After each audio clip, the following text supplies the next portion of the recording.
Pada tahun 2010, Apple meluncurkan perangkat baru yang mirip iPhone besar, tapi tidak bisa dipakai menelepon. Gadget ini juga tidak punya kalkulator, tapi kita bahas itu nanti. Perangkat ini adalah yang kita kenal sebagai iPad. Steve Jobs, pendiri Apple, sebenarnya tidak berencana memproduksi tablet. Dia yakin orang-orang ingin keyboard dan membantah pernah membuat tablet. Dia lebih fokus ke ponsel, laptop, dan komputer. Tapi pada akhir 2000-an, orang-orang terobsesi dengan netbook, alias komputer yang ringan, kecil, dan murah. Jobs tidak suka netbook karena menurutnya netbook lambat dan tampilannya berkualitas rendah. Tapi dia penasaran kenapa orang-orang tetap menggunakannya.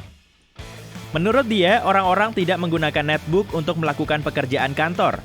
Mereka butuh perangkat untuk menjelajahi internet dan menelusuri media sosial. iPhone terlalu kecil untuk melakukan itu dengan nyaman. Jadi, Pak Jobs berubah pikiran soal tablet. Sebagai alternatif netbook, pada 2010 dia memperkenalkan iPad ke dunia. iPad adalah gadget di antara iPhone dan MacBook.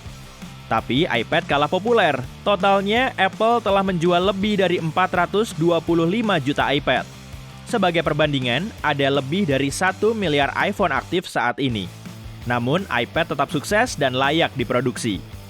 Ada satu hal yang membedakan iPad, yaitu tidak ada kalkulator di gadget ini. Gak perlu dicari deh, dan tenang, kamu bukan gak sengaja menghapusnya, sebab memang tidak ada kalkulator bawaan. Saat iPad sedang dirancang, developernya memakai kalkulator dari iPhone dan cuma meregangkannya supaya pas dengan layar iPad yang lebih besar. Lalu mereka melupakannya. Sebulan sebelum iPad dirilis, Pak Jobs bertanya ke karyawannya, di mana desain baru kalkulatornya. Desain yang sekarang kelihatan cuma kayak ditarik melebar dan buruk sekali. Ternyata, para developer tidak tahu mereka butuh desain kalkulator baru dan hendak mengirim iPad dengan kalkulator yang diregangkan. Tak ada cukup waktu untuk membuat kalkulator dan Steve Jobs menolak merilisnya seperti itu. Jadi, dia lebih memilih menghapus kalkulator ini. Sejak itu, gak ada orang yang mau membuat kalkulator yang sesuai dengan dimensi iPad. Selain itu, orang-orang di Apple itu perfeksionis. Mereka bilang tidak akan merilis aplikasi kalkulator bawaan sampai bisa membuatnya dan dengan bangga menyebutnya aplikasi kalkulator terhebat yang pernah ada. Mungkin suatu hari nanti ya. Beda nasib dengan kalkulator, ada kamera di iPad. Tapi versi asli keluaran 2010-nya juga nggak punya kamera. Kamera baru ditambahkan belakangan, tapi di model iPad yang lebih baru sekalipun, kameranya masih sangat buruk. Alasannya, orang-orang tidak butuh kamera yang bagus di iPad. Bentuk iPad besar dan kurang nyaman buat foto-foto. Jadi, orang-orang lebih memilih foto-foto pakai iPhone. Apple merasa tidak perlu menambahkan modul kamera yang lebih kuat dan jauh lebih mahal ke iPad. Ini cuma akan membuat tabletnya makin mahal tanpa alasan jelas. Kalau kamu menyimpan banyak data pribadi di iPad, ada cara untuk melindunginya agar tidak ada yang bisa mengaksesnya jika gadgetmu dicuri. Atau kalau ada yang meretas kode sandimu. Pergilah ke Settings, lalu ke Face dan Touch ID, dan passcode atau kode sandi. Scroll ke bawah sampai erase data atau hapus data.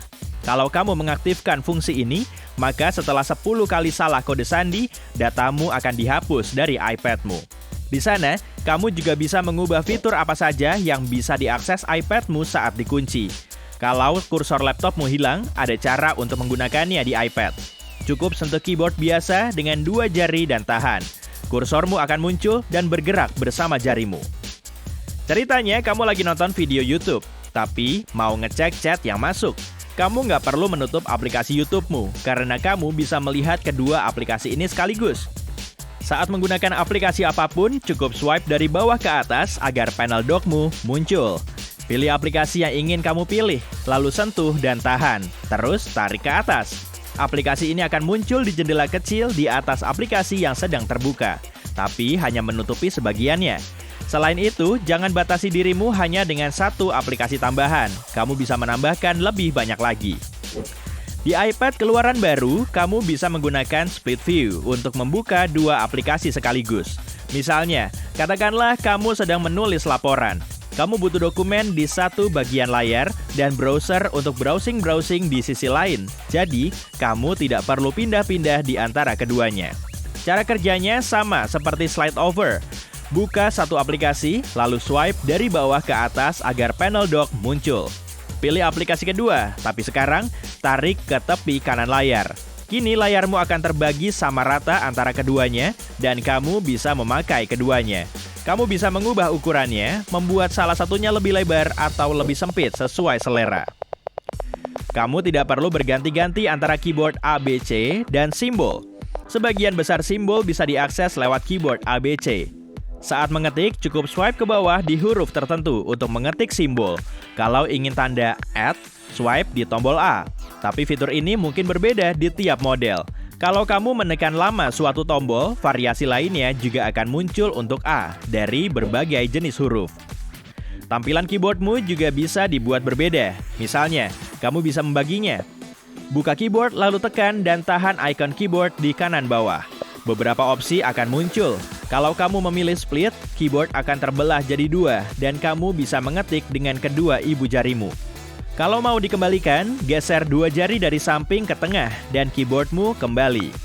Opsi floating atau mengapung akan membuat keyboardmu menjadi kecil dan kamu bisa memindahkannya di layar dan menaruhnya dimanapun. Untuk kembali ke keyboard normal, zoom out keyboardmu dengan dua jari. Kalau harus memberi iPadmu ke teman, kamu tak perlu khawatir. Mereka akan melihat-lihat foto dan file pribadimu. Ada fitur guided access di iPadmu yang jika diaktifkan, maka orang lain tidak bisa meninggalkan aplikasi yang terbuka. Untuk mengaktifkannya, masuk ke settings, accessibility atau aksesibilitas, lalu scroll ke bawah sampai ketemu guided access atau akses terpandu.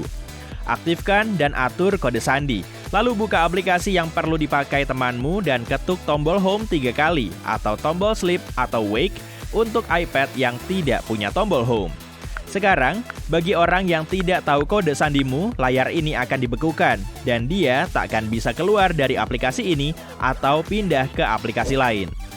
Kamu juga bisa mengunci catatanmu. Pergilah ke catatan dan pilih yang ingin kamu sembunyikan dan kunci. Tekan dan tahan sampai menu pop-up muncul dan tekan lock note atau kunci catatan. Lalu, kamu harus mengatur kata sandi.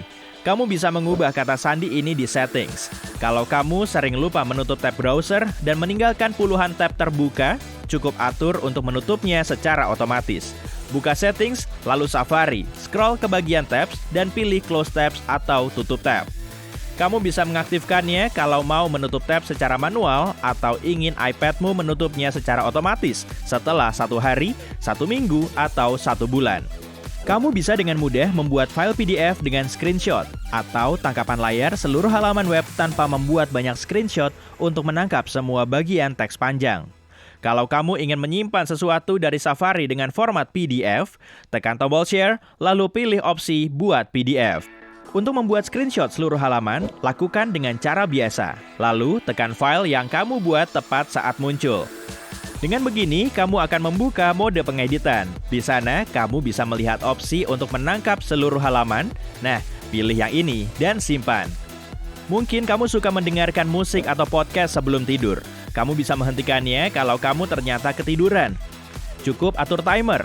Untuk melakukan ini, pergi ke timer, atur waktunya, lalu ketuk opsi When Timer Ends atau saat berhenti dan scroll ke bawah ke Stop Playing atau berhenti memutar. Lalu tekan mulai untuk memulai timernya. Kamu pun bisa mulai mendengarkan apapun yang kamu mau dan saat waktu yang kamu atur sudah lewat, iPadmu akan mematikannya.